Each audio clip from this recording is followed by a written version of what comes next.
What is on the noise? It's pretty.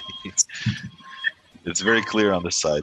It sounds like something futuristic or Yeah, I think that was I think that was the my son's video game. Playing some noise.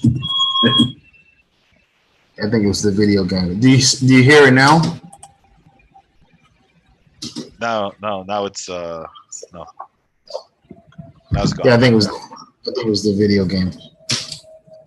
Yeah, I think they landed. All right.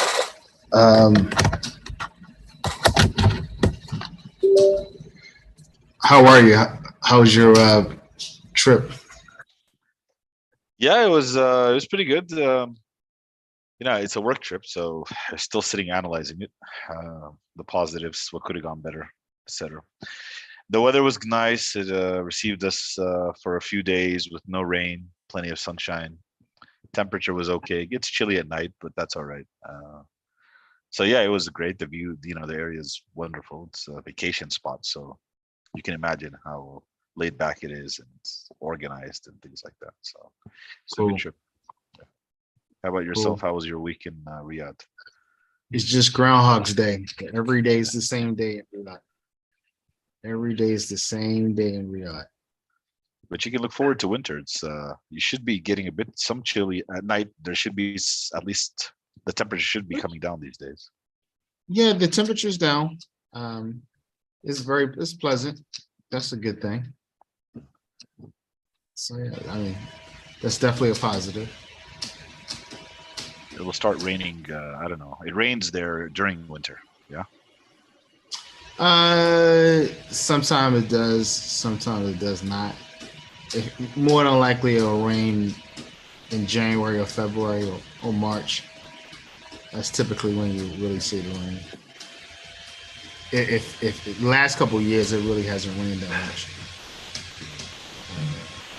When I unfortunately. was in Oman, I remember Oman. It would start raining sometime around winter, all the way until May. They'd have rain like once a week or something. And I was in Dubai a few years ago in Sharjah actually. It was pretty good. It was the winter was nice. It rained. I don't know. You get foggy. You get this weather that's just unexpected. So Yeah, it was good. yeah. The last 4 or 5 years, not a lot of rain here. Um, because when I first came back in 2011, it was a considerable amount of rain for maybe 3 or 4 years. It was. I remember the first full year I was here, it rained every day in the month of May. I mean, every day it rained. But lately, in the last 4 or 5 years, really haven't seen that much rain. Um, I mean, it rained so much. At one point, they had to close the schools down because of flooding and everything. I remember there was that year. There was a year, maybe more than one year in Saudi, where you hear of floods Mhm. closing down schools. Usually, it's on the eastern part, like towards Jeddah and Mecca, Medina, those places. But I remember Riyadh one time also got hit pretty hard Yeah, with it some. was. Yeah, when I first came here, I was like, it's raining a good, clip. Um, but lately, the last several, I think 3 or 4 or 5 years, really haven't seen that much rain. Uh, Uh, yeah, which is that's the one thing I miss is the rain. oh yeah, yeah. Miss the rain. All right, let's jump into this.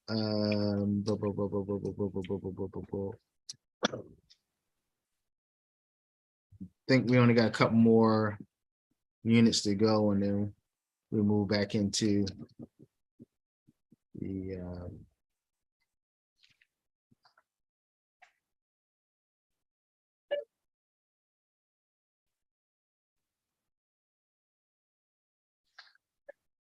We got a series.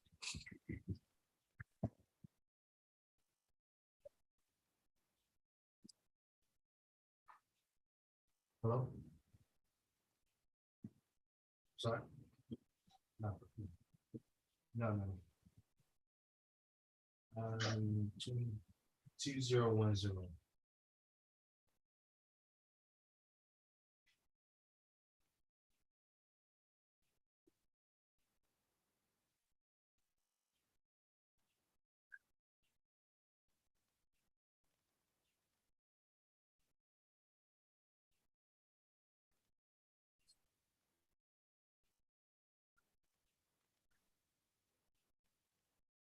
All right, we're doing aspects and conditions today.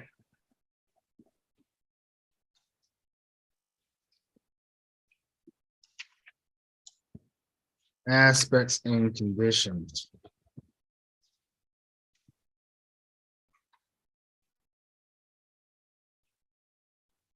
Okay.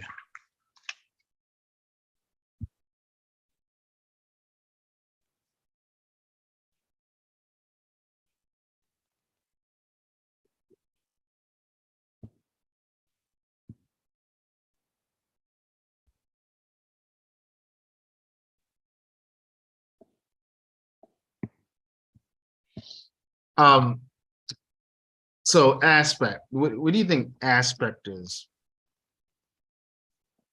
Perspective, maybe. Mhm. So, yeah, a lot of Or times, factor. Yeah. a lot of times it is really a point of view and a point of view of time coming from the speaker's perception.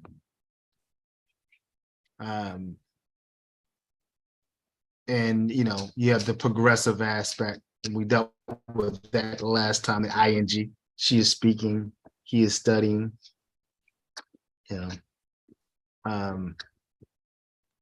Normally the ing is what's happening, what we perceive as to be happening either at the moment or habitually, right?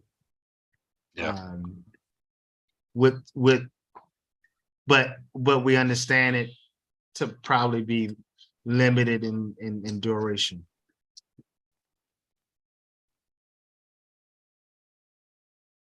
Right. So we know it's going to stop. She's swimming in the pool. We know she's not going to be swimming forever,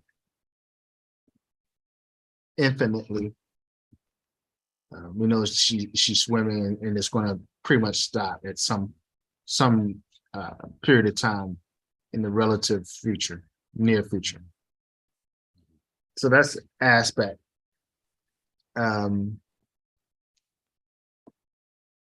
Write a condition, use the present progressive to fit the following examples. Remember that you may have to use the past or perfect form of the progressive. Describe an event or situation in progress at the time of speaking.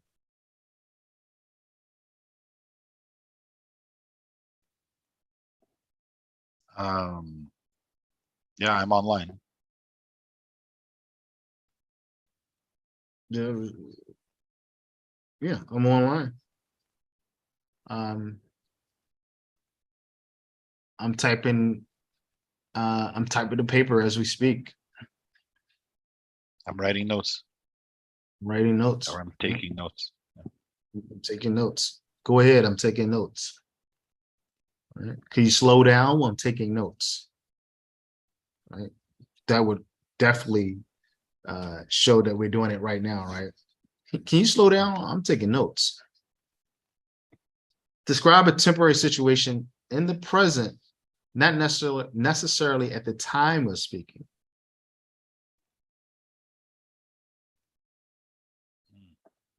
Describe temporary situations in the present, not necessarily at the time of speaking. The participants are delayed in going home. Or the participants had their return delayed.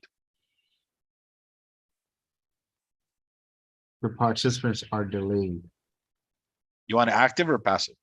Let's put it like that. It doesn't matter. No, it doesn't matter. The participants are delayed. Describe temporary situations in the present. Yeah, I'll go with that. my mother is driving to see my sister at school. My mother is going to drive to see my sister, but my mother is driving to see my sister at school. That doesn't mean that doesn't necessarily mean she's driving right this moment. Right. In context. Yeah. Where's your mother? Where's your mother? She's driving and going to see my sister. She's going to see my sister at school. She could be at work, right? But that's the intended. And we know it's a temporary situation. Describe a changing or developing situation in the present.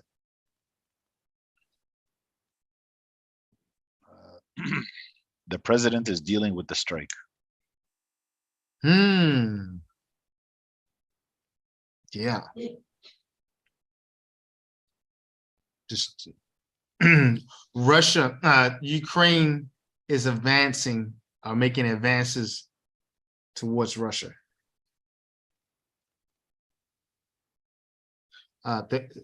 Ukraine's counteroffensive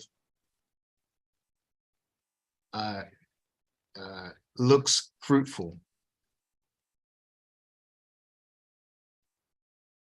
The recent one is the one that's dominating American news right now is the Republicans. The Republicans the Republicans are expected to take the House this Tuesday. The Republicans have the Republican candidates have tightened the race against the Democrats. Right? Mm-hmm. Or tightening the race against the Democrats.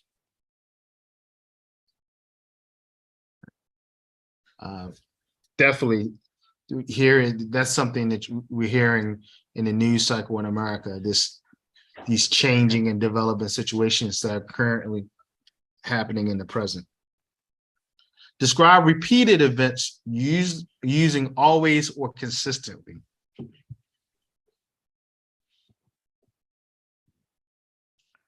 The driver always arrives at 7 a.m. I'll go back to my my midterm election ones.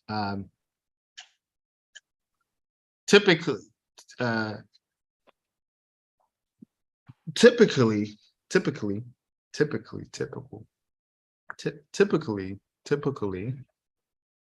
does that sound wrong? It is typical.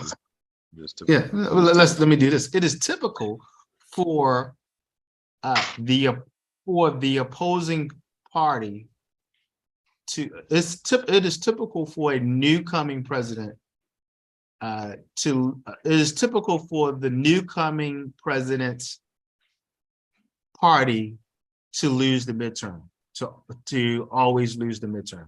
It is typical for the incoming president's party to always lose the midterm. I think that's a good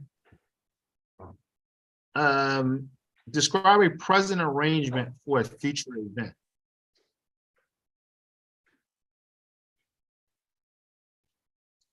A present arrangement for a future event.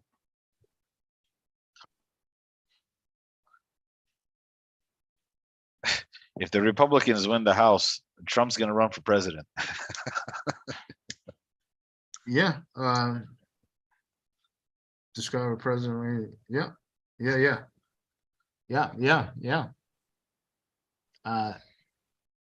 And if you didn't want to make that so conditional, you could say the Republican red wave sets the scene for a Trump presidency.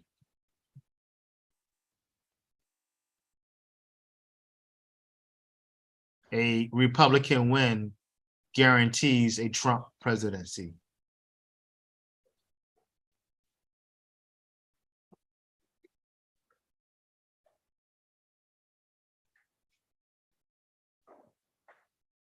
All right. Activity 5.2. Change the following sentences in the past progressive to the simple past. How does it seem to change their meaning? Change the following sentences in the past progressive to the simple past. How does it seem to change their meaning? In the 1980s, there were a lot of hotels and condos being built in the Pattaya and Rayong area. Rayong area. So that would be like in the 1980s. There were a lot of hotels and condos built in the Pattaya and Rayong area. Mm-hmm. Or so how it does could that change? be I think that's right, what you just said. okay. Could say were So how built. does that change? Were built. Yeah, you could say that time. Condos built or were built. In the 1980s, there were a lot of hotels and condos being built. How does that change the meaning? In the 1980s, there were a lot of hotels and condos being built in the Pattaya and Rayong area, versus in the 1980s, there were a lot of hotels and condos built in the Pattaya and Rayong area. It doesn't. The first tense implies that while construction was ongoing, we're not sure whether it was ever finished. Right. The second tense gives us a very clear understanding that they're done, they're finished, and doesn't say anything actually about the present or future. We can't really imply whether that's stopped or it's ongoing or whether it's reduced. We don't know about that for the present and future, but we do know a lot of hotels were built in the 80s. They seem to be up and running. And isn't it, when you say being built, isn't that more of a graphic depiction of some sign of what's the word I'm looking for, of prosperity, economic prosperity maybe, or some hope, or this idea that this area was going to thrive? It seems like there's more, you can infer a lot more with the first sentence than when you just say built. Yeah, I can see that. What about this? I was putting out the cat when I heard the phone.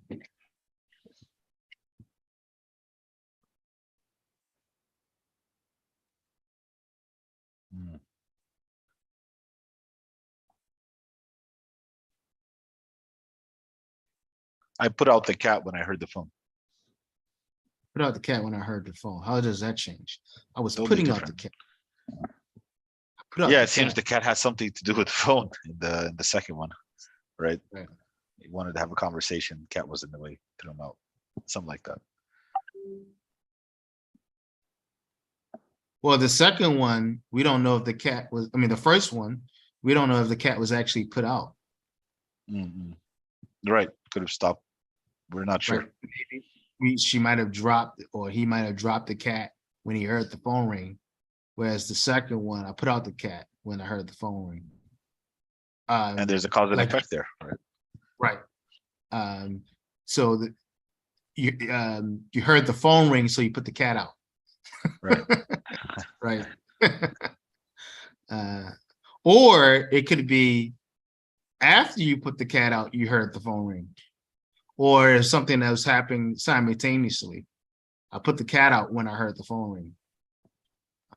So it could be it could be I heard the phone ring, so I put the cat out, and it could be as I was putting the cat out, I heard the phone ring. Right? So it could be not cause and effect, but something that coincidentally happened. So it could be an issue of coincidence. Do you see that? Do you see with the second tense? Right.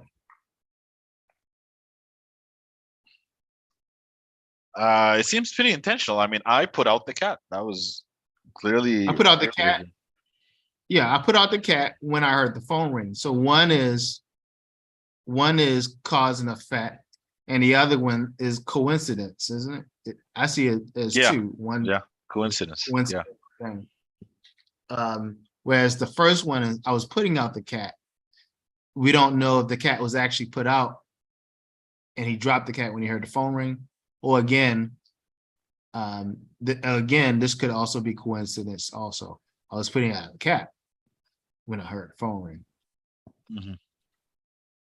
Or coincidence or something happening simultaneously. Or three, everyone around me was grabbing at sales items and rushing up to clerks, rather. So everyone around me grabbed at sales items and rushed up to the clerks, or rushed up to clerks. Mhm.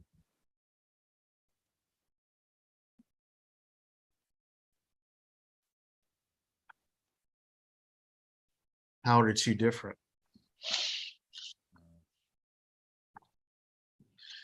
Just a sec.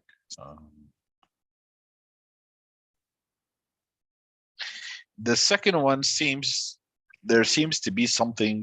There's an element, a question that comes into one's mind as to why this action occurred, as if there is some form of a stimulus that created this grabbing at sales items and rushing up to clerks. Right? It's like we heard a bang and everyone around me grabbed the sales item, rushed up to the clerks. But so in one of them, it seems the person who's speaking is like observing. Like in the first one, he seems to be in the middle of things, looking around, taking note of what's going on around them. In the second one, uh, like more removed, like they stepped out a bit and just looked at it from a distance. Everyone around, right? Yeah, absolutely. First one is everyone around me grabbed. So yeah, first one is in the middle for sure. The second one maybe is looking from a distance. Definitely. Yeah. Perfect aspect. Identify the perfect aspect forms of the following sentence and discuss if they have any common meaning. My attitude was, I've had my name for 20 years. Why change it?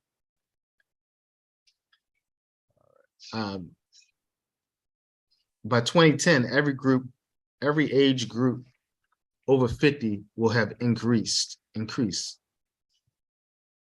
By 2010, every age group over 50 will have increased. I have experienced winning the championship once, and it's something you don't forget. She's practicing for months and looks fitter than ever before. Warnings that a major storm was approaching had been issued.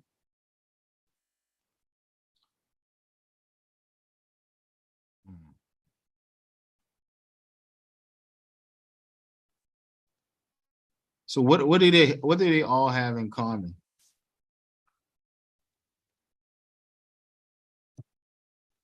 There's definitely a lot of time elements. Everything is always, there's a reference point or something.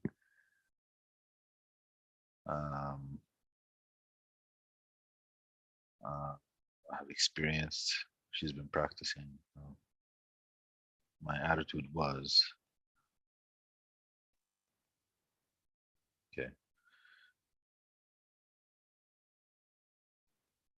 It's like sort of reflection a bit, the first and the one in the middle there.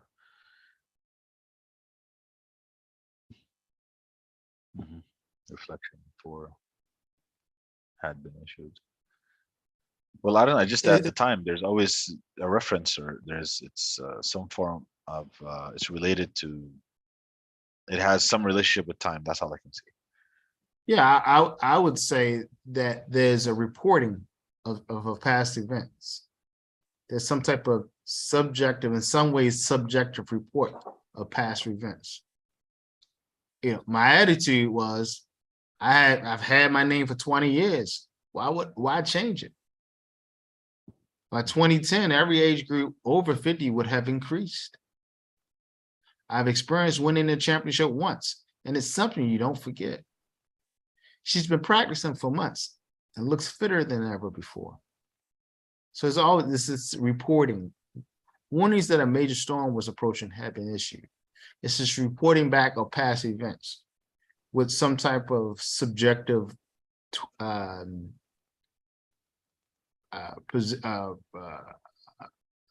feel to it. Say that again. Sorry. Say that again. Yeah, there's each one of these is a report back of something that happens to in the past with some type of subjective edge to it or feeling to it. Yeah. Yeah. Or- They're personal. I mean, Right.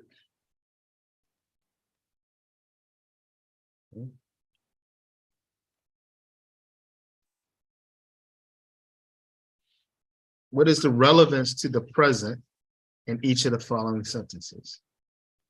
I have visited Patiao any number of times.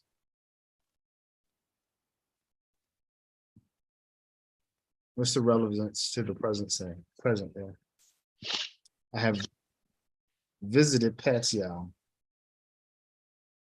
any number of times.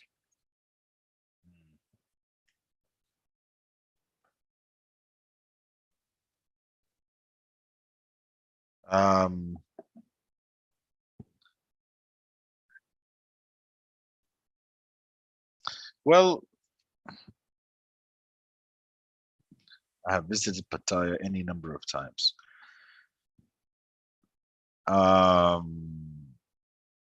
Maybe she's talking about, well, we know what she's talking about these visits, but why would she any number of times? Well, simply stated, she's stating that she's been to Pattaya a number of times, meaning it's nothing. Going to Pattaya doesn't seem to be a very special occasion to her, a special event. Been there. Right. Yeah. I go there all the time. Right. Yeah. So from the way I look at it is, I don't need to go now. I mean, we go so much, go there anytime. Relevant to the present. Maybe it's not a priority to go this moment because we've been so many other times before. When we talk about the present, maybe we put it off this month and go another time because we've been so many times before. He failed the test and has been studying ever since. Sort of like there's an I wouldn't say an urgency, but a tenacity. This need to change that failure. Shows he started immediately. Right. Um, And that he's probably studying now. Like you said, there's some type of urgency right this moment. Right. Yeah. She's finally passed the grammar test. So this event is very important to her because and it seems that there may have been repeated attempts. It was a huge concern on her mind. Right. Feeling a relief. Present relief. Well, right. She's finally passed it. Or maybe not for her, but maybe for the speaker. I'm like, she finally passed that test. Thank God. So maybe is mainly coming from the speaker. And then she's talking to someone or thinking to herself, "Oh, I'm so relieved she finally passed this test." So that's the relevance to the preacher currently. Wait, you see me doing something? Sit down. Stop it now. I've studied Thai for 3 years now and won't give it up now. And won't give up now. Won't give up now. I've studied Thai for 3 years now and won't give up now.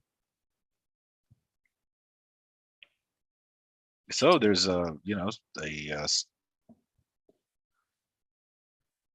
meaning that there's somehow feels that they have a high chance of becoming well versed in Thai. seems also there may be some form of resistance maybe to them studying. So there's like this attitude, right? Like I won't give up now. You know, like there's A resolve. There's yeah, a a resolve. resolve there. Yeah. All right, let's go to 5-4. Circle the time expressions that can be put in the sentence. She's been here. Circle the time expression that can be put in the sentence. She's been here before. She's been here once. She's been here since 3 o'clock. She's been here recently. She's been here often. She's been here at 3 o'clock. She's been here yesterday. She's just been here. She that if you can do that, not just at the end, yeah, she's just been here. She's already been here. Yeah, it says circle the time that can be put in the sentence. She's just been here. She's been here. She's been here recently. You said that. She's been. She's already been here. She's already been here. Basically, you can put all of them in. She's I recently think you been put here. all of. She's recently been. She's been here last year. She's been here since 3 o'clock. She's been here 2 weeks ago. Yeah, I think you put all of them in. She's been here recently. She's been here often. She's often been here. Yeah, I think you put all that. She's been here at 3 o'clock. Can you put at 3 o'clock? No. That's probably the one that can't go. At 3 o'clock Yeah. is the one that's not go, right? Since 3 o'clock can be there, but not Yeah. at 3 o'clock. She's been here at 3 o'clock. She's been here yesterday. Yeah. So everyone except at 3 o'clock, I'm assuming. She's been here for a half an hour. Yeah. All right. Condition. Let's go to conditions. Conditionals have two parts. One being if, meaning something like in the case that, if the if means something like whether it is not conditional sentence. And the if means something like whether it is not a conditional sentence. He will go if it rains or not. The precise group of conditional expressions are still under exploration and research by linguists. They often do not agree. The most common grouping is the one that follows. Type 1, if plus simple will future and will future. If I go to Bangkok, I will have dinner at Nick's. I will have dinner at Nick's if I go to Bangkok. Refers to a probable future. Type 2, if plus what looks like the simple past, and would plus verb conditional perfect. If I went to Bangkok, I would have dinner at Nick's. I would have dinner at Nick's if I went to Bangkok. All right, refers to future possible events. That's pretty simple, right? 3, if plus past perfect and would plus have plus past participle, conditional past perfect. If I would go to Bangkok, I would have had dinner at Nick's. If I would have had dinner at Nick's if I had gone to Bangkok. All right. If I would have gone to Bangkok, I would have had dinner at Nick's. I would have had dinner at Nick's if I had gone to Bangkok. So that's a situation that happened in the past, but was conditional, but it didn't happen. It's a past condition that obviously did not occur. Make sense? Refers to past events which did not occur. Type 0, if plus a present, future, or past form with a matching main clause. It is a type O since it is not conditional, but a conditional adverbial clause of time. If I go to Bangkok, I have dinner at Nick's. If I'm going to Bangkok, I will have dinner at Nick's. If I went to Bangkok, I had dinner at Nick's. Make sense? Because then they're not. If I go to Bangkok, I have dinner at Nick's. Yeah. Because they're not conditional. If I go to Bangkok, I have dinner at Nick's. It's not a condition because that person says, it's basically saying, this is not a conditional thing. Like, This always happens. this always happens. This is not conditional. Right? If I go to Bangkok, I have dinner at Nick's. That's it. Basically, So, it's saying it's the same thing as saying when I go to Bangkok, I have dinner at Nick's. Right? If I'm going to Bangkok, I will have dinner at Nick's. I will have dinner at Nick's. Same as the first, basically. If I'm going to Bangkok, yeah, same. This is the same sentence. If I went to Bangkok, I had dinner at Nick's. Again, not a condition. And this was past. I always, for this one, I think like if somebody's the police or somebody, your wife is questioning you. Listen, if I was over there, I would have I did this. Right? If I was over there, I did this. You know, I didn't do that. I did this because I always do this when I'm over there. Right? Yeah. So it's not a condition. In fact, that's the reason why you're saying it. Is to stress that it's not something that is conditional, something that you always do.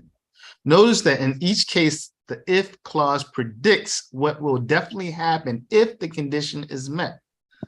This is the weather meaning of if, as mentioned above.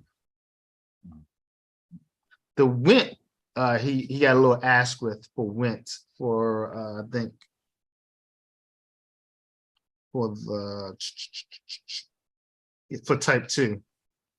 If I went to Bangkok, I would. If I went to Bangkok, I would have had dinner at Nick's. The went and other verbs which take past forms are in fact the subjunctive in English, a verb form which was more widely used a couple hundred years ago. Those of you who have studied Romance languages will recognize this usage of the subjunctive.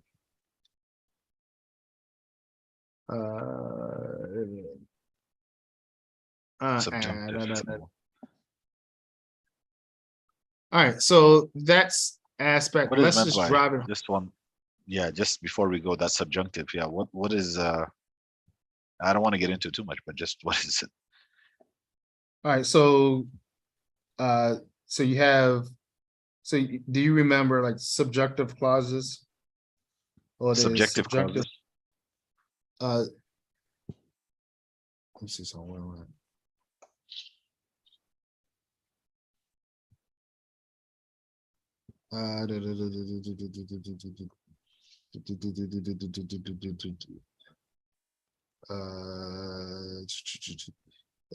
Okay, I lost my place. Those who subjunctive clauses. So let's go back to the subjunctive case. Remember that from your elementary school teacher used to always talk about the subjunctive. Right. A few decades ago, there was that word was there. It's just not here anymore. Right. Subjunctive is something that may or may not happen. The subjunctive. What's the relationship to old poetry? To old poetry? Old English. Something that may or may not happen. Oh, okay. Yeah, I got you. To be or not to be. Yeah. So something that may or may not happen. It's the subjunctive, sometimes called the subjunctive mood, the subjunctive case.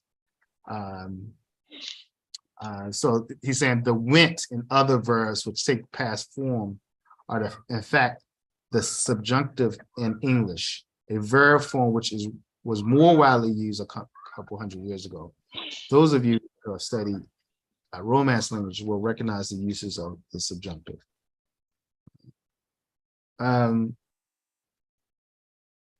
Yeah, I mean, it's interesting enough. Elementary school teachers used to attempt to talk about the subjunctive, which used to drop, which now looking back on it, the subjunctive case to third graders and fourth graders. I think because back then when I was in school anyway, that was important because I think we focused a lot on there was a big focus on poetry and on the classics. Like there's no focus on the classics anymore. So, when I was in elementary school in the 70s, there was I remember teachers talking about, and even in middle school, the subjunctive case. And all it really is this idea of mood or whether something may or may not happen. And it wasn't even worth the conversation, right? I'm pretty sure we could have spent a lot more time talking about things that was way more important. The subjective case, I think the key was when you talk about poetry, the key is it builds imagination. And I guess it's a great way to get students to think critically, especially when you talk about things like inference. Because if you're reading something and it's written in a subjective case, it may not be as plain or simple. You might have to go deeper into the text. Look at, you remember they used to teach context clues. Look at the context clues. See what was built around it to see why, the king said this or the frog said that in the subjective case, because there's probably some other things going on. So I think maybe that was the value of so much emphasis on the subjective case now. I really don't see the importance of it. And again, probably could spend more time talking about things that are more important than the subjective case. But I remember getting beat up about the subjective case all the time. All it is things that may or may not happen, things that could happen based on one's imagination, possibility. So again, if you're reading the kids about fairy tales, a lot of things would be in the subjunctive case, right? Fairy tales, myths, legends, a lot of these things will be in the subjunctive case, right? Yet the sentence structures and everything will be, in the present, past participle, and the future tense. Everything will be fine. It's about the meaning that you get from that, right? It's more of the referencing that will give, and the overall not feel, but I would say like the meaning of what you're trying to share. That's when you can distinctly say this is subjunctive. That you would just say that this is subjunctive. Right, and then you would, again, I guess it is a good activity to get students to dive deeper into the text to figure out why things are happening or predict or build on inference, right? Infer using context clues or draw conclusions. So I guess maybe I'm being too hard on elementary school teachers because I think maybe that was the goal there when I think about it. Maybe that was the goal, is to help students see beyond the text, see beyond the text, which is an important skill. All right, unit 6. I think unit 6 is our last unit, and then we're done. We can go back into teacher reading, teacher speaking, teacher listening, teacher speaking, teacher reading, teacher writing, and some other things we need to cover. Modals. I think we were talking about modals the last time we met. No, actually, this was supposed to be for today. Modals, phrasals, and Yeah. that was the last thing it was the last thing you told me we're going to be doing for tomorrow, for the next class today. Yeah, so this is the last unit. No, Modals, you just said phrasals. this is what we'll do tomorrow. That's all. You said Oh, the next really? time we I meet. thought, Yeah. maybe I was having a conversation with somebody about modals. Thought it was you. All right. But No, modals. we didn't discuss. All right, cool. So, I mean, you know what a modal is. Modals are auxiliary verbs that functions as an indicator of the speaker's judgment about the likelihood or desirability of the situation in question. Modals are auxiliaries with an attitude. Which of the following modals could most closely follow the functions and formations of other auxiliaries?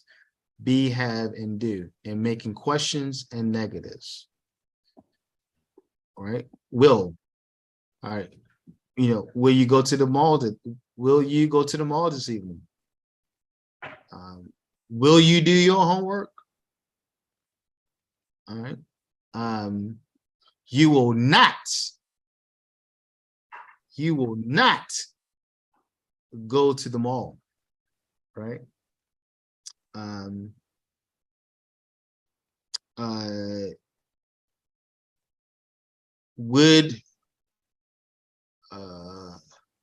Will you be having dinner with us?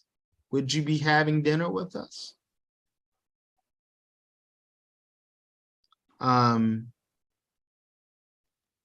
Would you, certainty, would you like $1 million? Certainty. I will do so and so, sorted. Right? I will carry this out. You would, he would not marry her. He would not marry her if he knew her past. That's not prohibition? That's certainty? Or That's a little certainty. of both, Let me get, because you have some prohibition. no. I was, yeah, no, you're right. No, that's more certainty. That's more certainty. I was going for prohibition, but you're right. Oh, how about this? I would not do that if I were you. I would not do that if I were you. If I were you, right?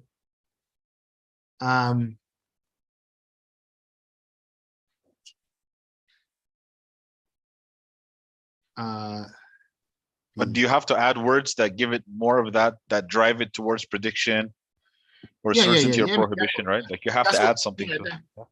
Yeah, that's what he's saying here. Using be, have, and do, and then negative forms, questions and negatives. Let me see if I can do can. Be, can, and be. Can you be a little kinder when you speak to my mother-in-law? Can you be a little kinder? Can you be a little kinder? Can you be a little kinder when you speak to my mother?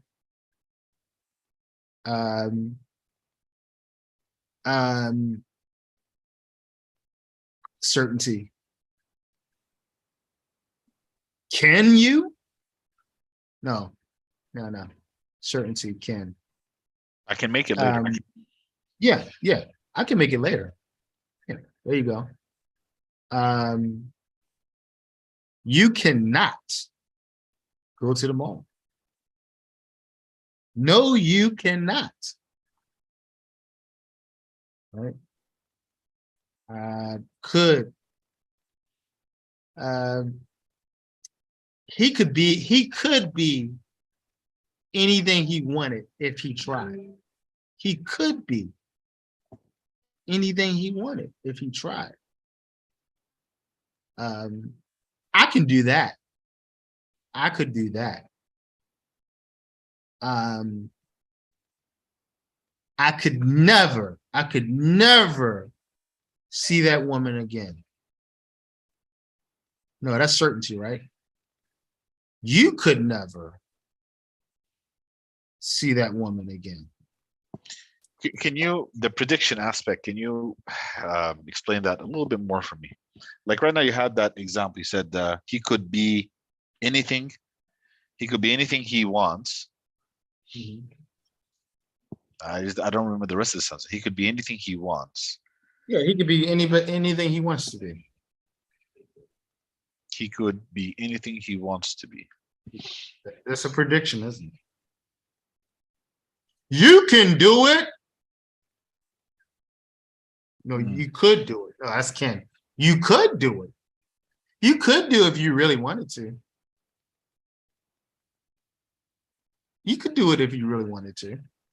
You could. Yes, you could. Okay, then now let's go to third gear.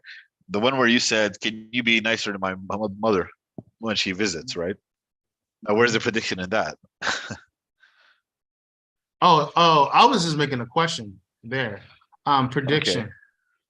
Okay. Oh, All right, how do you do that? How do you turn prediction into a question? no, you don't have to. You can just make a statement out of prediction. It doesn't have to be a question. No, but I'm saying if you did it, now explain, since you did it already, where's the prediction in that? Oh, Can you be nicer to my mother? Yeah. You could be nicer to my mother. How about that? You could be nicer to my mother. You can be nicer to my mother. You can be nicer to my mother. You can be nice. You can be nicer to my mother. I know you can. The assumption that the other party is capable of doing something else. That's the prediction. Yes. Changing their behavior. Yes. No, I can't stand that woman. You could be nicer to her.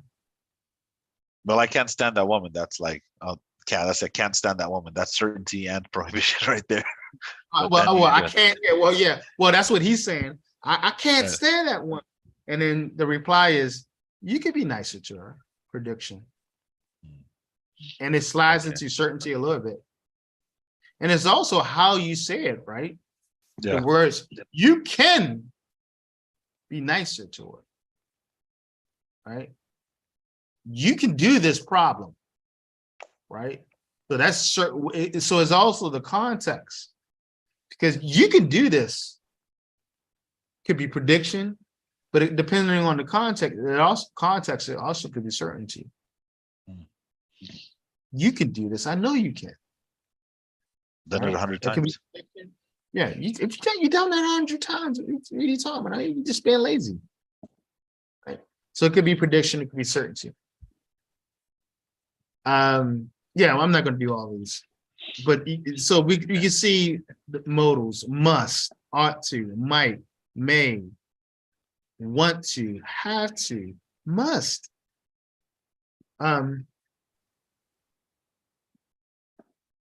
Let's do must prediction.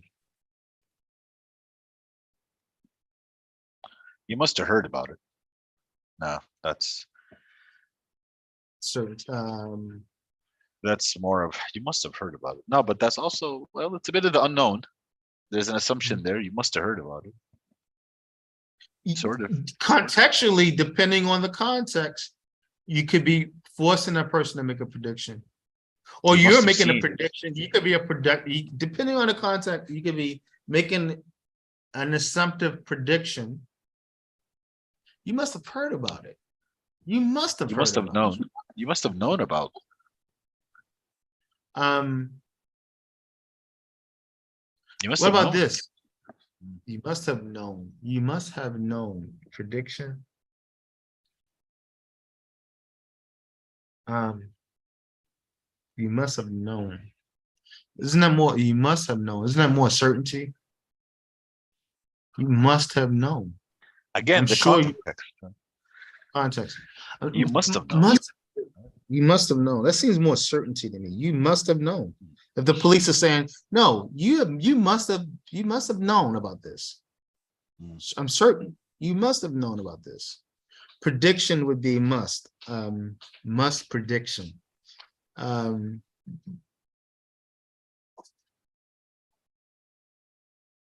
Twitter is going to go bankrupt in the next 5 years. How's that from a Musk prediction? A must prediction. Must prediction. Okay. Oh, okay. How about this? You must be the best you possibly can be. Prediction. You must be the best you possibly can be. Prediction. You must be the best. You have to be. Is that certainty now? You have to be. Or it could be prediction. You must be. You have to be. You have to be. You have to be our leader. You must be our leader. You must be our leader. That's a prediction, right? You must be our leader. He must be our leader. Prediction. He must be our leader. Okay. He must be the leader. He must be our leader. He must be the leader. Yeah, there you go. See the context? He must be the leader. Him right there, him. He must be the leader. Prediction. So all of these. So what I think in this exercise we see that it's all contextual.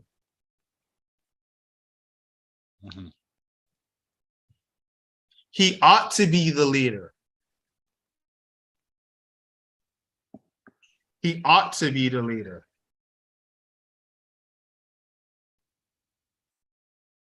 Okay. Prediction. He ought to be the leader.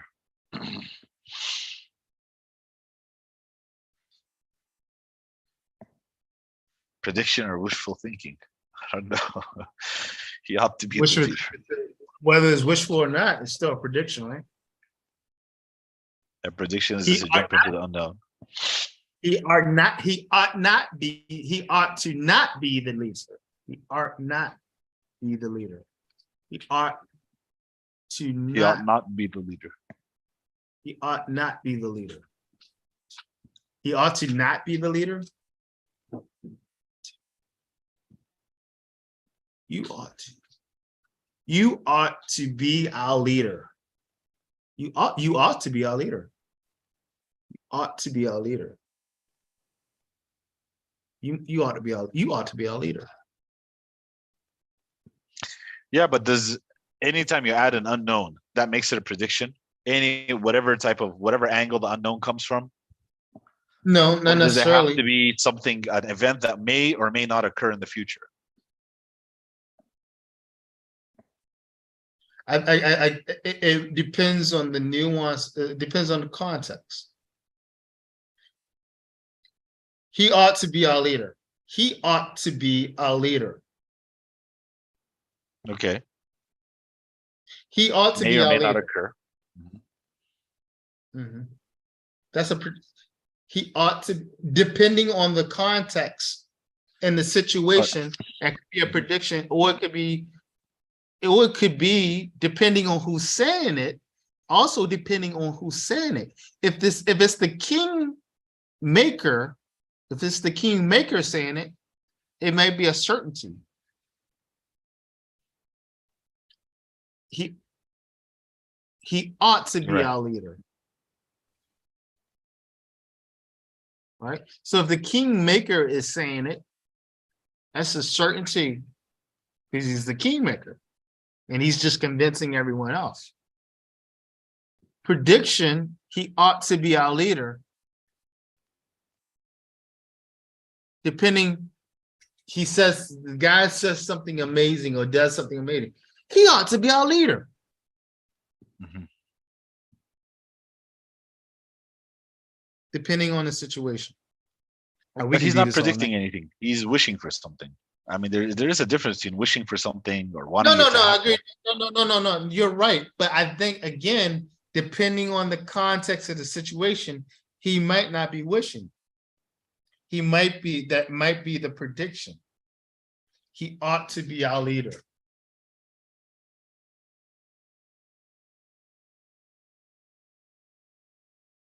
You ought to be my wife. Depending on who it comes from. Okay. He ought to be the leader. Let's say you're the leader of the Senate. Okay. And it says he ought to be our leader. So it's more like throwing them ahead. There's a high chance probability that this may actually happen. All right. Absolutely. Now let's see it. Let's look at it from another perspective. He ought not be our leader. Okay. That's not a prohibition anymore, is it? He ought not be our leader. Isn't that a prediction also? It could be a certainty or a prediction, depending on who's saying it and then certain. Because Same again, guy if says it. Yeah. it's somebody of power saying it, it's when he says that, everybody knows he's no longer the leader anymore. Right? Because it's the person saying it, right? In the news, what do the journalists do when that person says it? They post in the paper, this guy's time as president is done. His days are numbered because this person said it. And when this person says something like that, you're finished. Right? And this happens all the time.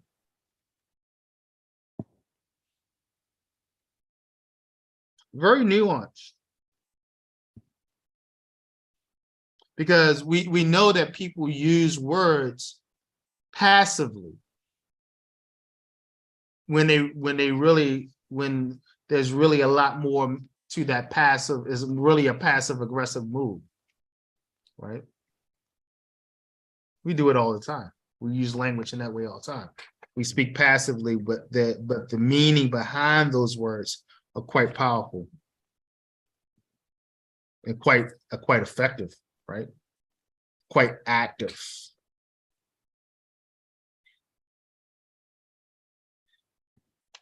Okay. Okay. I gotta do the last one. He had better not been in that house. He had better not been in that house. What you got there? He had better not. Is that prohibition? I mean, you're telling me you better not. He had better not been in that house. It's all past. So you're not stopping anything. He had better not been in that house. Okay, so here again, it may have or may not have occurred. So it's more of a prediction. He had better not been in that house. Again, it could have happened, could not have happened. There's an assumption that there's a possibility of that person being in the house, but you're still not sure. Depending on the situation, it could be a prediction. He had better not been in that house. I'm pretty sure he wasn't, but he better not have been in that house. It could be a prediction. Could be certainty. And depending on, it could be a prohibition, not for the person who was or what may or may not have been in the house, but the other people who are listening. Right? Don't say that. Don't say he was in the house. Don't. Right. Yeah. Don't bring that up. Yeah. So I think this is a really good drill to do with advanced speakers who are working on in English, maybe B2s, C1s, and deal with and have them, especially C1s. So you're talking about an advanced class. Maybe you get a class where people want to talk about professional English, business English, because people use modals all the time in business English, right? In business. And so you might have a B2, a strong B2, C1 speaker who wants to talk about the nuance of the language. My boss, why did my boss say I ought to? Is he giving me, that's a good one. If your boss says you ought to come to work a little bit earlier, isn't that a certainty? Right? He's telling you to come to work early, right? That's also a prohibition not to come late.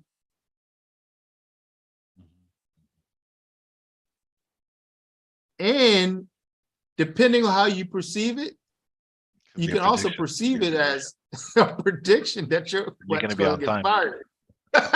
Yeah. This is a good activity to do with advanced. If you had advanced speakers, this would be a good activity. Modals. Because 61 is a good activity just to break the ice and have a discussion and do what we just did. Put somebody in a circle, put the group in a semicircle or a fish bowl. Put two people in the bowl. You model it first, doing teacher, right? So you model it first, doing teacher, and then put other people in the bowl, two people, and have a conversation, and see if they can have a conversation or come up with what, like we just did with these different modals. Can they make it a prediction, certainty, prohibition, and discuss with one another? And everybody else just watches outside of the fishbowl. But the people inside the fishbowl, the fish, will just talk to one another about whether that was a prediction, certainty, whether they can come up with a prediction, certainty, or prohibition. And then maybe even at a certain point, give people, the observers, an opportunity to give input on how they saw the conversation. Again, this would be a very advanced exercise activity, maybe even icebreaker, maybe even warmer. I don't know if it'd be a warmer. Why would this not be a warmer? No, this activity, because it's a little too hard, right? Yeah, it takes time. You want to give them time for it. You want to spend time on this. Like, this could be a whole lesson, or this could be half a lesson, for example. It could be something they take away with them. Right. With the broader outcome of being able, this is a good listening activity, good speaking activity, right, with the understanding of knowing, drawing conclusions, inference,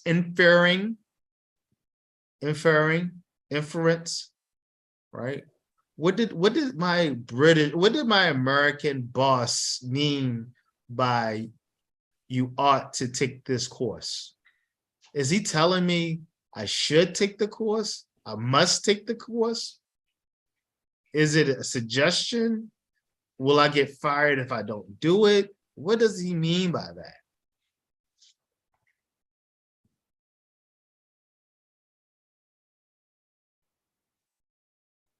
So in a small group, this could be a very powerful, I would fishbowl this, definitely.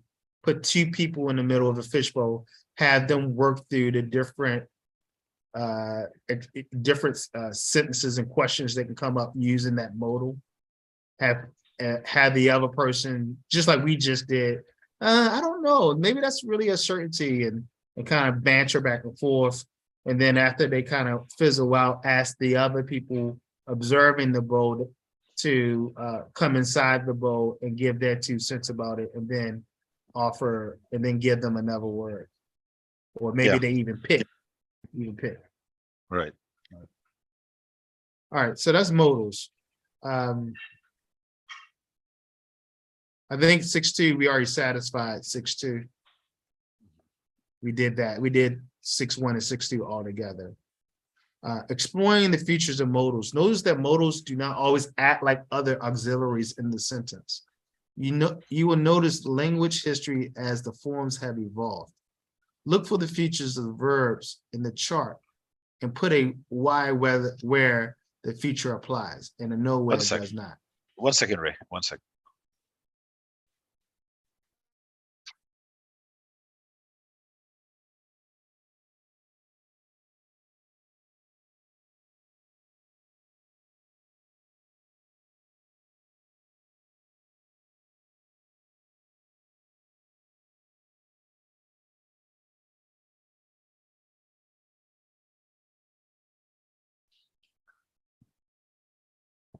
Okay, go ahead, Ray.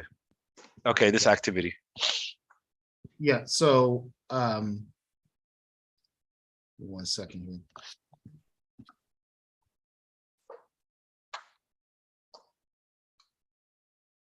One second. Let me see something.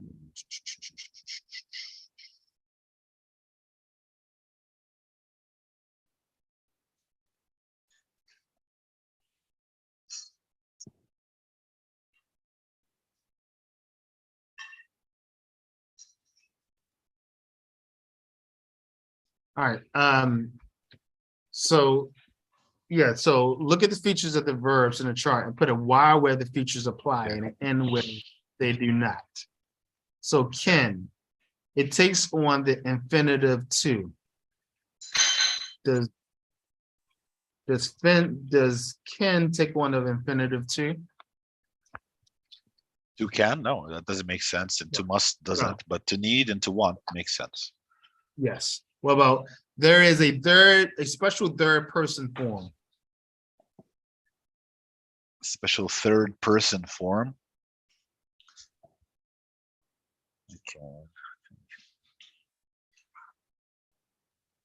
Okay. Describe that to me. I don't get that. I don't understand what they mean by third person. All right. So let's look at this chart for you real quick.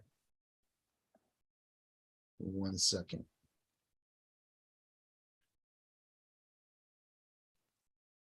Hold on. Come on. Let's pull this chart up.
Let's see if I can get a good chart for you.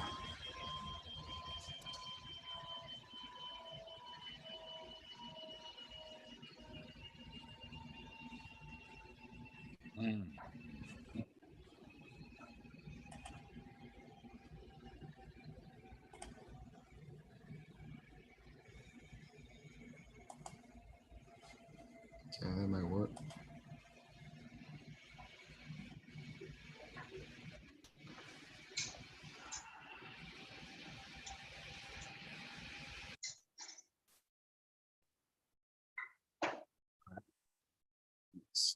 Let's see if I can do this.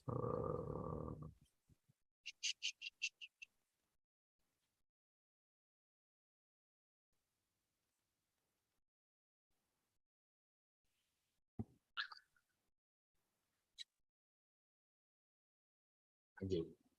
discombobulated. I got so many stuff open up.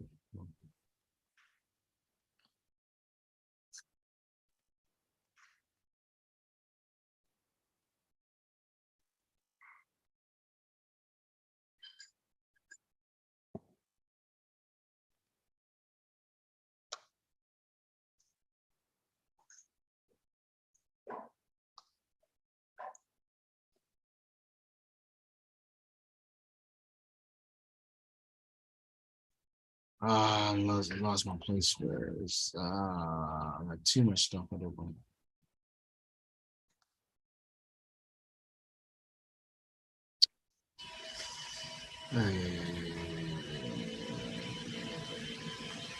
I got so much stuff open up and cluttered. Hold on, give me 1 second.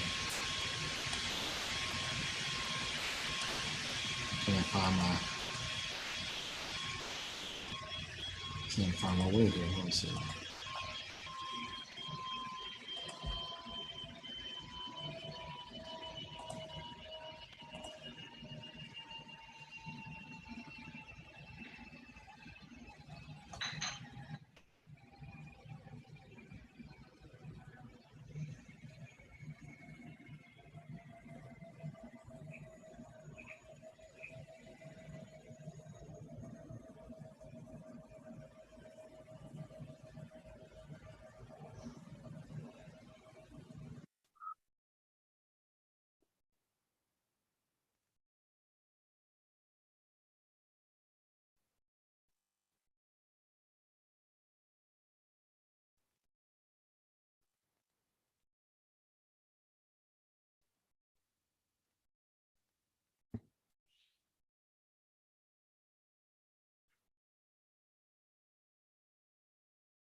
I have it.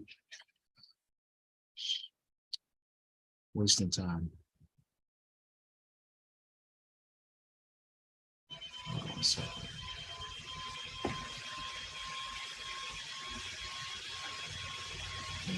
Okay. You're muted. Yeah, sorry. I'm saying that. So if I'm talking about myself, that's the first person. If I'm talking to you, you're the second person. If I'm talking about somebody who's not present at the time, that's the third person, right? Well, yeah, so you say she or he, Okay. right? They're So not in the this is conversation. They're outside of the loop right now. They're not in that right, conversation. Okay. but not this. But this is something different. I have a chart, but I can't for some apparent reason. It won't let me.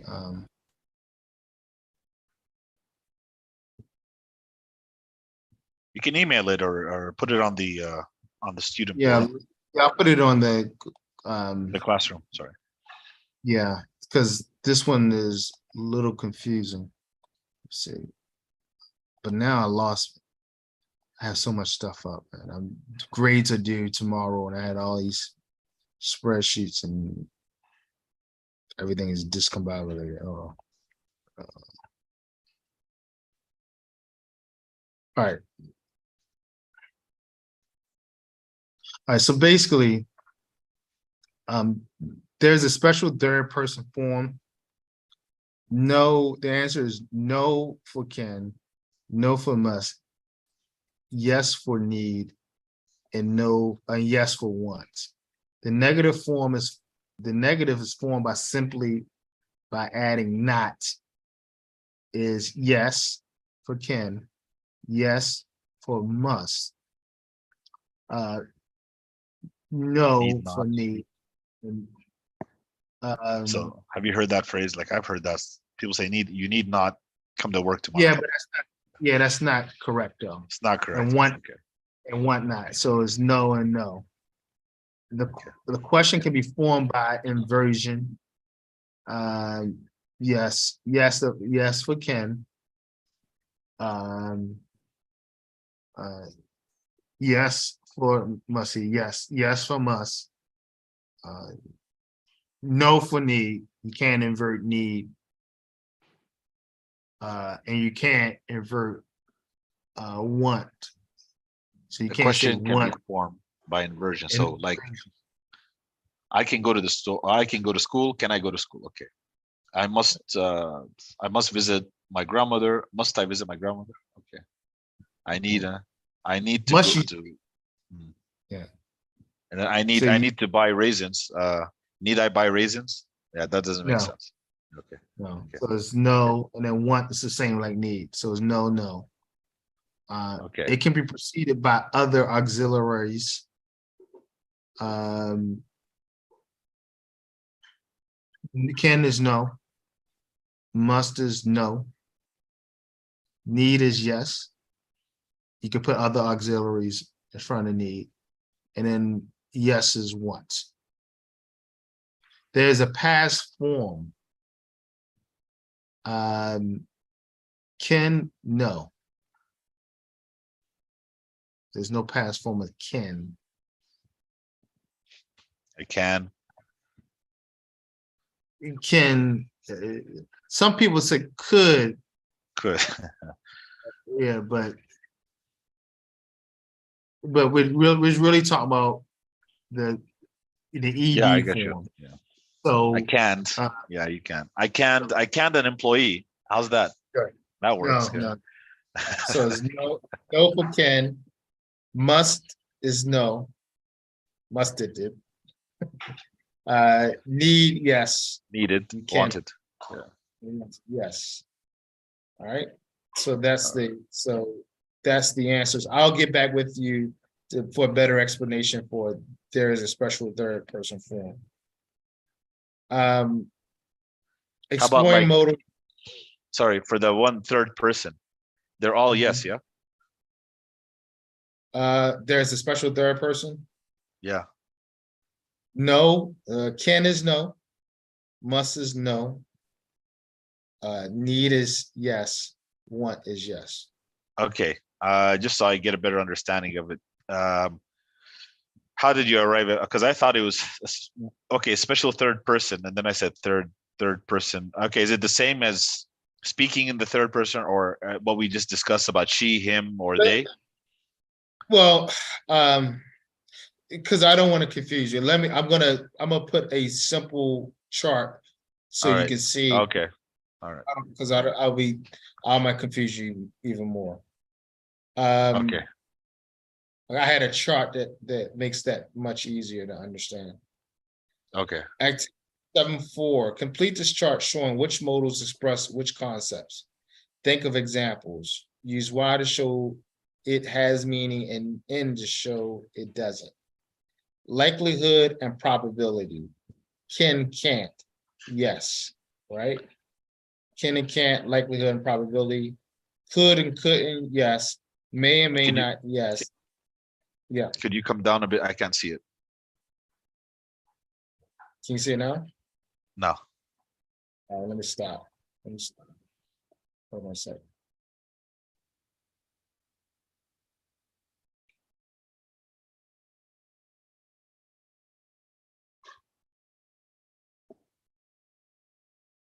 How about now? Yeah, okay. Now I can see it. So likelihood and probability, can and can't. Yes. Could and couldn't. Yes. All of these are likelihood and probability, may and may not, should and shouldn't, must and must not. All right. Ability, can and can't, definitely yes. Could Yeah. and couldn't, yes. May and may not. No, that's Ability. choice. Mm. So no. Should and should not. Ability, No, no. that's also no. Must and must not. No, that's just holding Permission. someone. Permission. Can and can't. Can I go to the store? Yes. Could and couldn't. Yes. May and may not. Yes. Should and should not.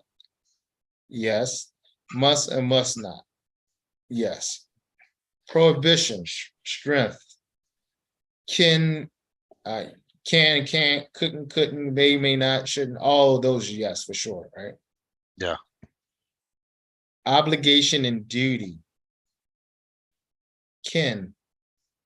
Obligation. Can. No. All right. Not when you say can, that's not an obligation or duty. All right. Could or couldn't, no, that's not obligation or duty. No. May or may not, definitely not. Should, yes, you should study. Right. You should be a good father. Right. You must be a good father. So yes and yes for those, right? You agree with those? Yeah. All right. Multi-word verbs. There are two types of multi-word verbs. Prepositional verbs, they form by verb plus the preposition and are always transitive, i.e. they always take on an object. They are words that usually occur only in combination with the following preposition. For example, look at, talk to, etc. They are inseparable, i.e. the verb may never be separated from the preposition in this verb type. All right. Write two sentences with prepositional verbs in them. Check with your partner. Can you do that? All right.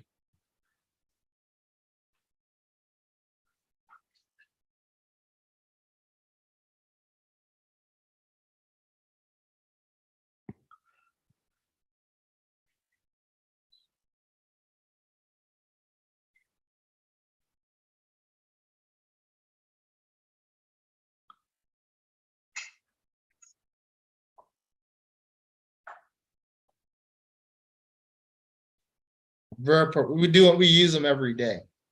I'll give you one. He talked to me about that yesterday. He talked to. Did you talk to the principal yesterday? Did you talk to your mother about this? Did you talk to your mother about this? Right. So it's just like We talked about this yesterday. We talked about this yesterday. He went to the store in a hurry. He went to the store in a hurry. Mhm. What do you want? You want a verb, a preposition, and an adverbial, right? Or an No, object. I want a, you say he went to the store. Mhm.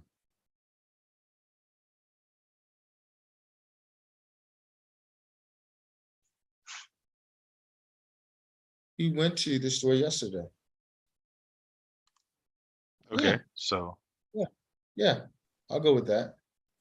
It's a verb plus a preposition. all right, And it's taken on an object, right. right? Uh, Can you give me another one? yeah.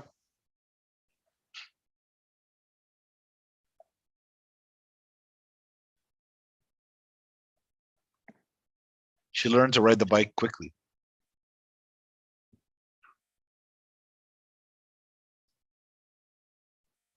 Hold on, I'm thinking about yours again. He went to the store yesterday. He went yesterday.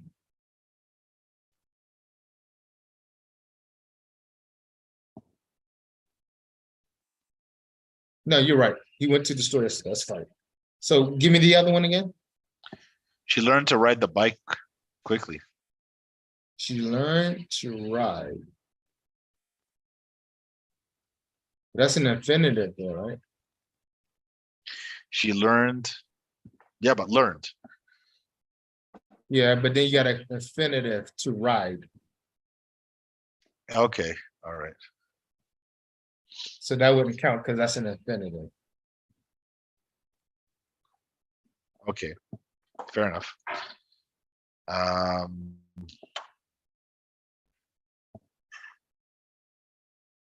she learned about the world. There you go. She learned about the world.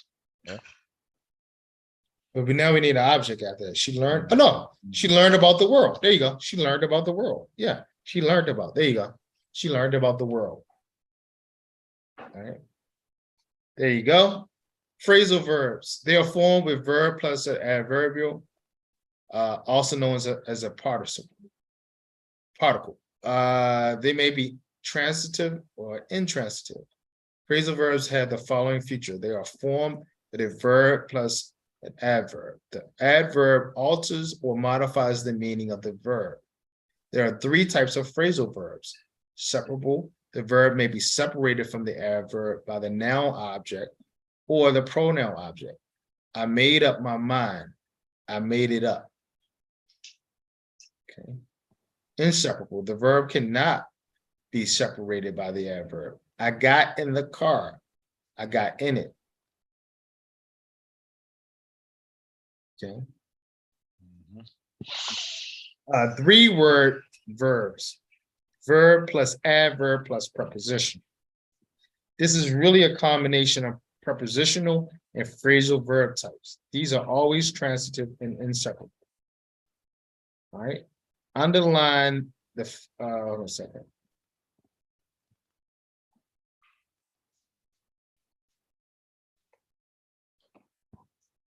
All right, underline the phrasal verb and label the type of phrasal.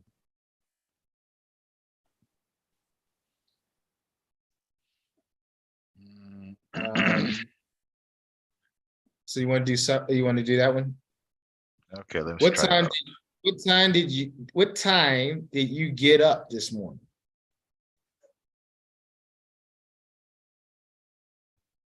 Get up this morning.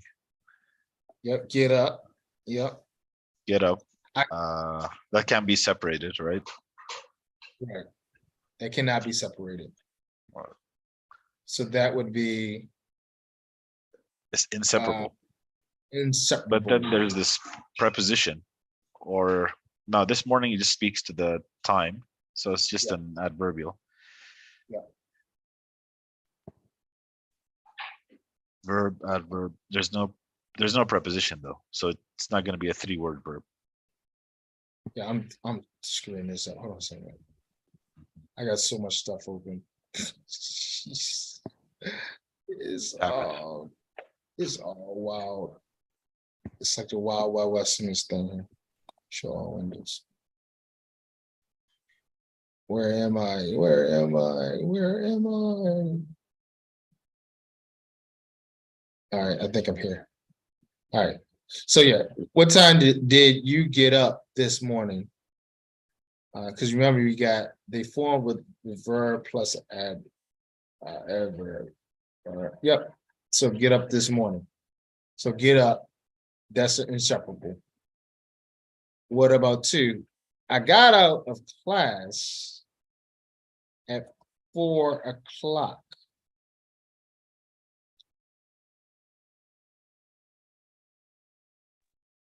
Got out. Got out is inseparable. What about got out? What about of? I got out. I got out of. Got out of. Yeah. Ah, okay. I see how. I got Of, right. out. I got out of the car. Mhm. I got out of the car. 3-word verbs. Okay. Yeah. Okay. 3.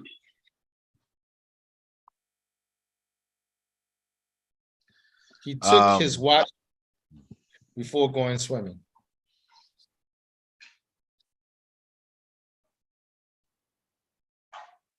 So it's like took off, right?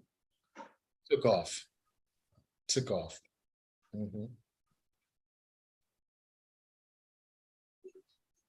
Mary So put it's on her. okay. Go ahead. Is that a? I'm just saying that while took off is inseparable, the way it's phrased, does that make it separable? No, So it's he took separate. It's his watch off, separate. right? Yeah, it's Separable. Yes, Okay. yeah. All right. Because you can say he took off his watch, Right. or That's he. inseparable. Okay. Yes. All right. Mary put on her best dress for the party.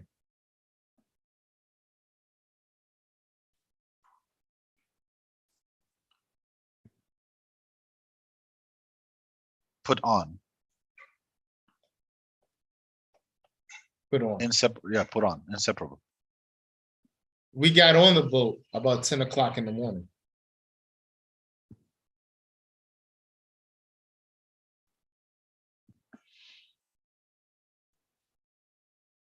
So it's got on. Got on. Got Inseparable. on. Yep. All right, we're almost at the finish line. Almost at the finish line. Okay. Can we have a 5-minute break then? Because we're not going to do all of these. We went over passive and active voice before, didn't we? We had a conversation about passive and active, right? Yeah. We had a conversation about that. Yeah, I don't think we need to get into that because we talked about that instinctively. So I'm pretty much finished because all of this is just passive and active voice. So All right, go can ahead. we just Yeah. Okay. just 6, 7 and we finished because again we already had a conversation about passive and active voice. Okay. Activity 6, 6, 7. We're looking for underline the multi-word verb forms and discuss which types they are. So got into. Yep. So that's a phrasal verb, right? That's a phrasal verb. Yeah.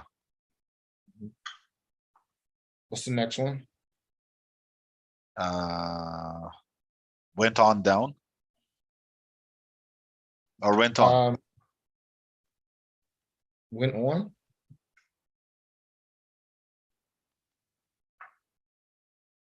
Though you have your okay, so if it was went down the street and then there's went on down the street. Yeah.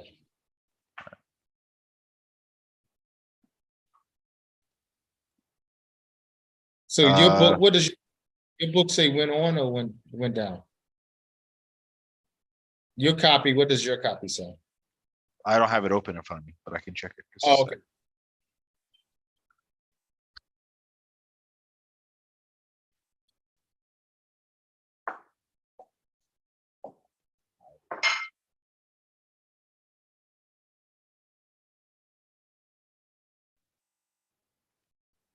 Yeah, it went on down.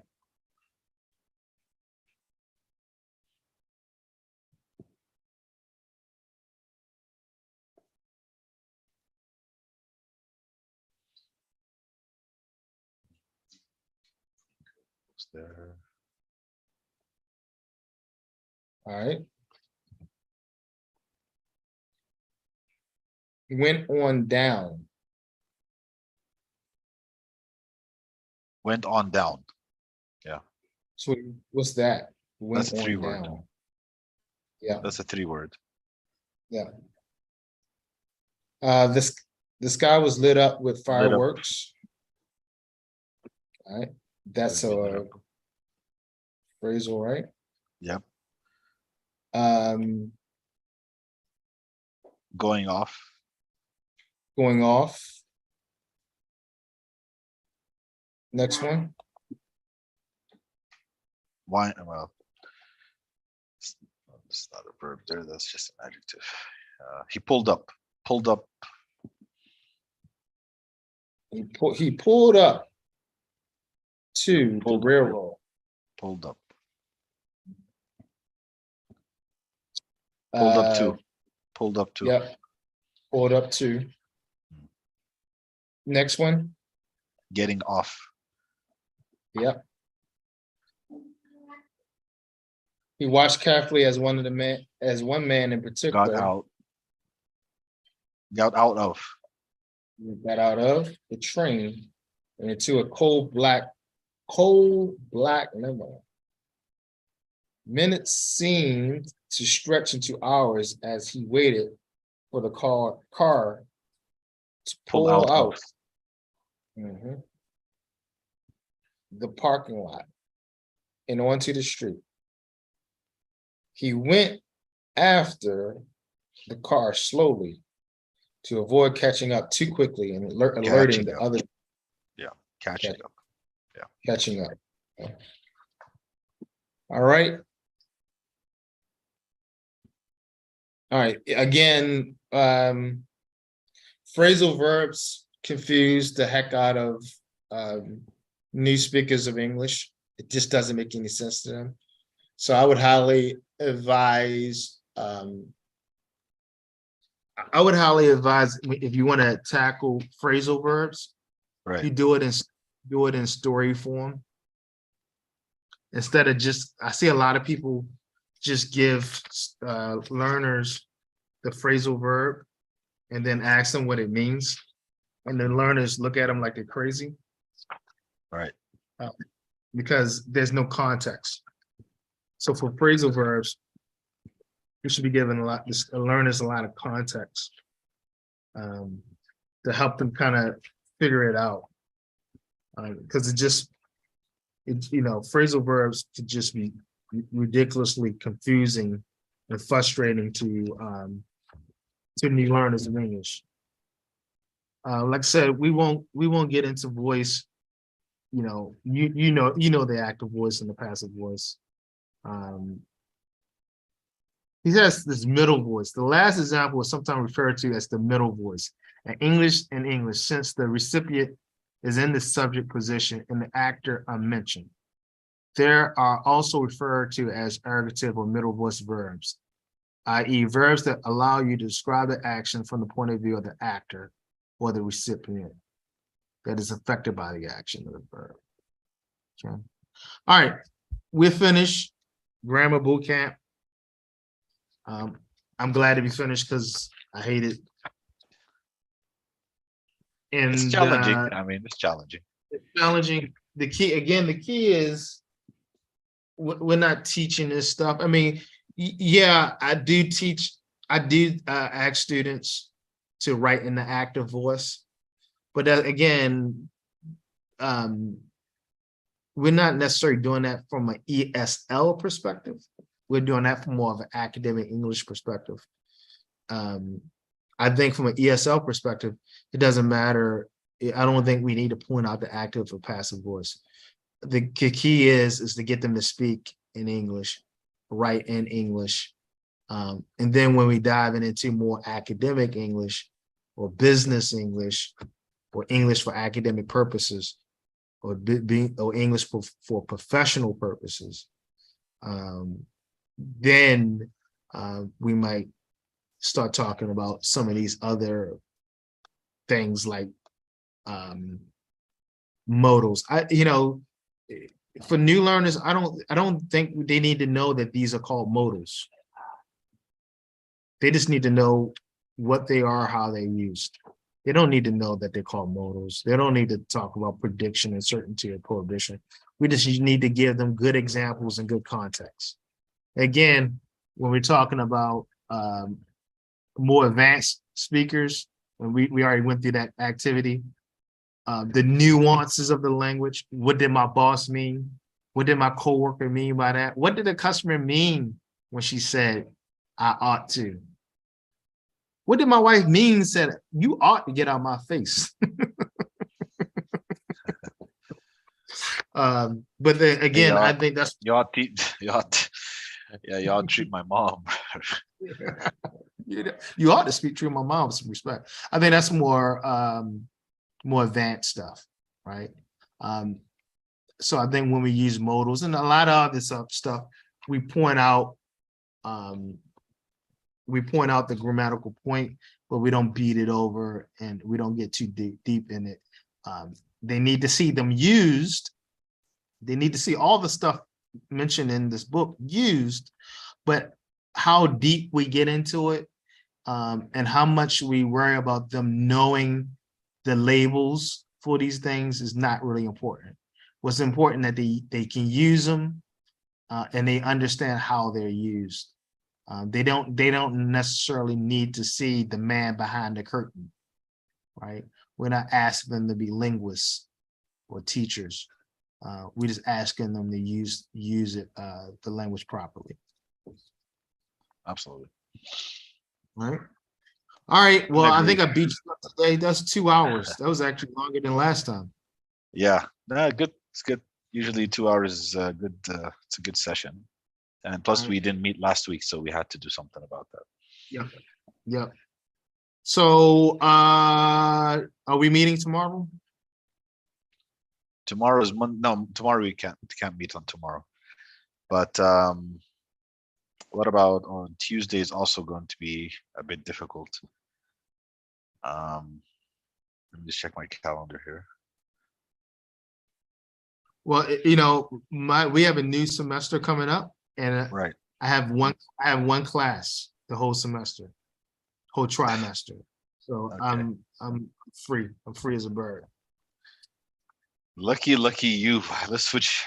You can come over here, do a little training for these guys. No, I'll stay but right. I'm okay. From Wednesday on, I'm all right. So whatever you're comfortable with. So we shoot for Wednesday? Can shoot for Wednesday, yeah. All right. Sounds good. All right. All right. So Wednesday we're Good night. going into, I'm going to model Wednesday, just to let you know, I'm going to model a lesson for listening. Okay. And the theme is passing. I'll let you chew on that. Passing. Okay. That's the theme for Wednesday's lesson. So I'm going to treat you like a student, Okay. as if you on Wednesday, and then we can talk about, after I go through my lesson, we can talk about what I did, what I didn't do, and all that stuff. Okay. All right. All All right. right. All right. We'll see you Wednesday. Thanks, Ray. Yeah. Thank Okay. you. Have a nice week. You too.